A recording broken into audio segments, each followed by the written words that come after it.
Have you been feeling stuck when it comes to delegating and scaling with the tasks for your podcast and your business? Are you spending hours on things that you shouldn't because you feel nobody else can do this quite the way I want it? I've just got to do it myself. Today, we're talking about this one crucial mindset shift that can help you break out of this type of thinking pattern and start delegating, saving time, and unleashing your results in podcasting and business. This is Profits Through Podcasting, where we help health-focused entrepreneurs generate leads and revenue for their businesses through podcasting. I'm your host, Joel Oliver. Maybe you are a professional delegator, okay? And if so, that's great. You're lucky, and I wish I had that skill because it's something that many of us struggle with as entrepreneurs, not being able to find that proper help or overcomplicating things to the point where it doesn't even seem like it could be delegated. Like there's just no way I could give someone else this task. It's too complex for anyone. And maybe in that case, it's true, but that is the issue then. If it seems that it is too complicated, well, we need to simplify the process and the tasks at hand. We need to make everything easier so that it can be delegated. Okay, so that's your block, that it's the process is too complicated, not that it actually can't be delegated to someone else. And we also need to be thinking how to identify things that we can learn to let go of if there's something in the way of us actually being able to trust others and get help in terms of delegation. So I had a podcaster come to me recently and she told me, I like what the podcast is doing. She'd been doing it for quite a while, but she said, I'm spending too much time on it. What can I do here? How can we make this more efficient so I can keep it going, but I can use my time on other things in the business? Now, the interesting thing here with this podcaster is she had actually already delegated the podcast production. And I talk about that here a lot. That's our business. I talk about how you need to outsource that work, focus on the content creation, let someone else do the editing and the notes and whatnot. She actually already had done that. She had nice systems in place for everything, for getting guests, the scheduling, everything. She has a VA in her business. So on the surface, it looked fine. But here's what she was doing that was taking a long time. Despite having all of this outsourced with her podcast, she was on her own going through every single episode and making these little edit suggestions like, can you add a little bit more of a pause here and copy this word, paste it here, these sorts of things. So when we had this conversation about how can we make this work better and take up less of her time, the first thing I said was, listen, you have to let go of this mindset of 100% perfection because it is costing you hours and hours of extra time and almost literally for nothing, right? Like we've got to look at the big picture here. I said, if you could do this podcast, put the episodes out like they are at, let's say 98% perfection. So if you are trying to get it to 100%, let's say we get it out at 98%, but save you a ton of time in exchange. That adds up. Like if you talk about hours per episode, think about one a week and over a year, multiple years, that's a lot of time she could save.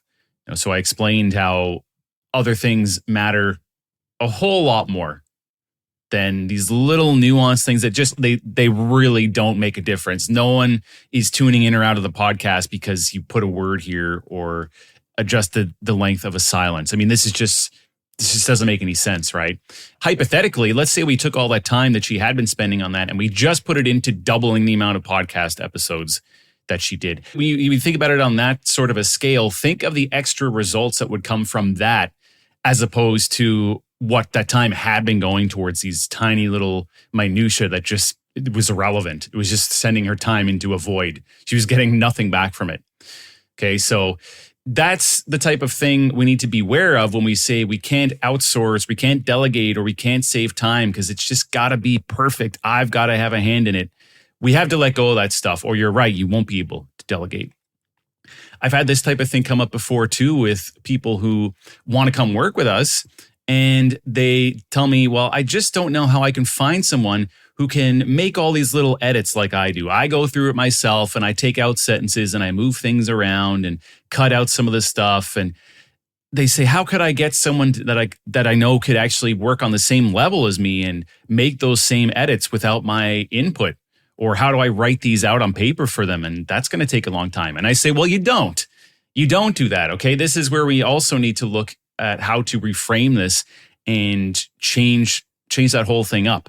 Because you're right. If you feel you're going to have to go out and find someone who has the same brain as you, it can make all these tiny little cuts to your episode. You're not going to find someone to do that. And you're going to be stuck wasting your time on these things that don't matter. Yes, of course, there's merit to having a good quality podcast and not having boring parts and things like that. But you really need to assess, well, all these extra hours that I'm spending on it, are they really actually making a difference? Or am I just making this up in my head that this actually causes a difference in listenership? And then how can I go about resolving this in other ways? So if someone in a situation like that, one of the first recommendations I make is getting the raw recording closer to where it should be. So then perhaps you or your assistant hopefully could just be worrying about a final approval. So if you're doing an hour-long conversation and then having to go through and trim out a whole bunch of content to get it down to 45 or even 30 minutes, start being aware when you're doing those interviews, do I need to say this right now? Is this really pertinent to the conversation at hand? And if the answer is no, don't even say it. So then you'll start with a shorter, more refined recording right from the get-go. And you don't have to have this process of going through and cutting all this stuff out. Another story I want to share here as well in a similar vein. This is from a former client, actually, that we don't work with anymore for this reason. And this was a lesson learned. This just wasn't a good fit.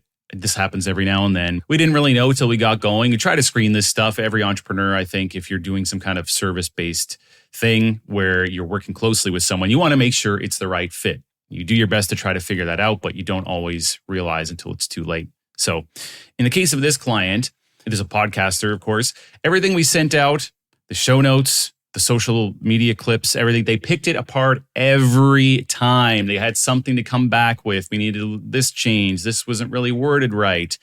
The notes had to be exactly a certain way. And they were getting frustrated by it. And fair enough to them, okay?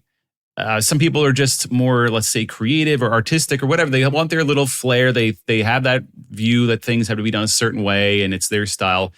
Totally get it. That can be hard to outsource because no one else is you. But I will say, I think we do a pretty good job here with our work. This is quite rare to happen. Like 99% of the clients, they're happy with what we do. They love it. They just let us do our thing. Every now and then you'll get someone like this. So because of that low number, I am quite confident it's not an us thing. It's a them thing. And that's totally fair. But what I'm thinking for this client is none of this matters. Okay. It's not like the notes were full of spelling mistakes or the social media clip, the captions were full of spelling mistakes, or the clips were completely irrelevant. It was fine work. They just had this hang up on these little details. And the issue that I'm getting back to here is it was costing them so many extra hours.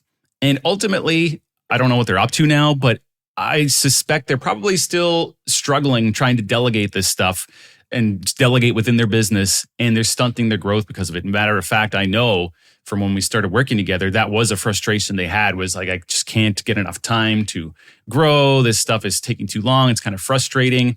And then when working with us, the episodes were getting delayed at times going out because they took too long to approve or they wanted to change things. You're asking for trouble. Ultimately, they're not saving the time that they wanted. Like, it's not resolving the problem.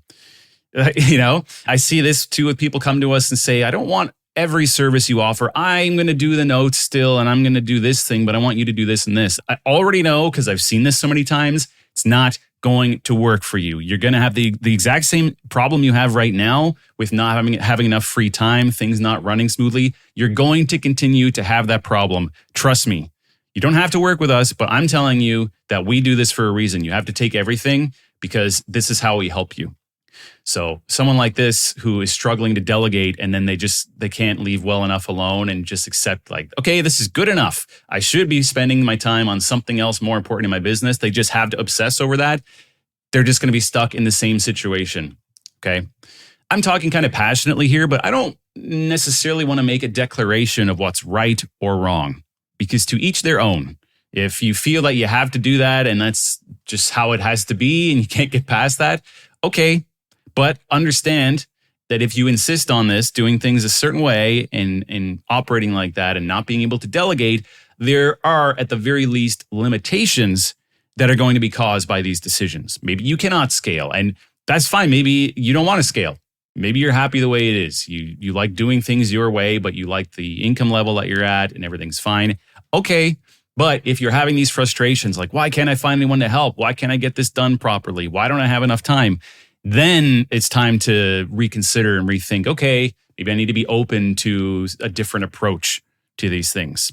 Another way to think about this as well is simplification. Just how can you make everything simpler?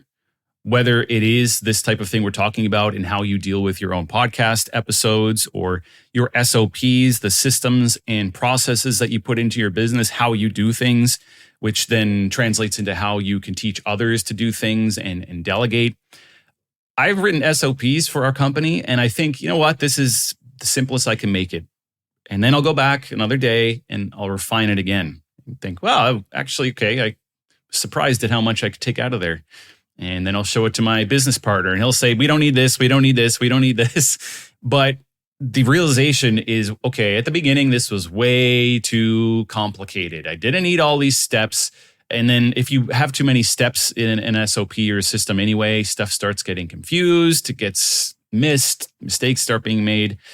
So yeah, that's a great example where I would make that first copy of the SOP and say, no one's ever going to be able to understand this. How can we outsource this? But then we realize you just didn't need to type all that. You don't need to type out a paragraph for every little contingency, every little thing that could go wrong. You know, they can always come and ask us. You hire smart enough people, like they understand how things work. You don't need to babysit them and write out every little thing.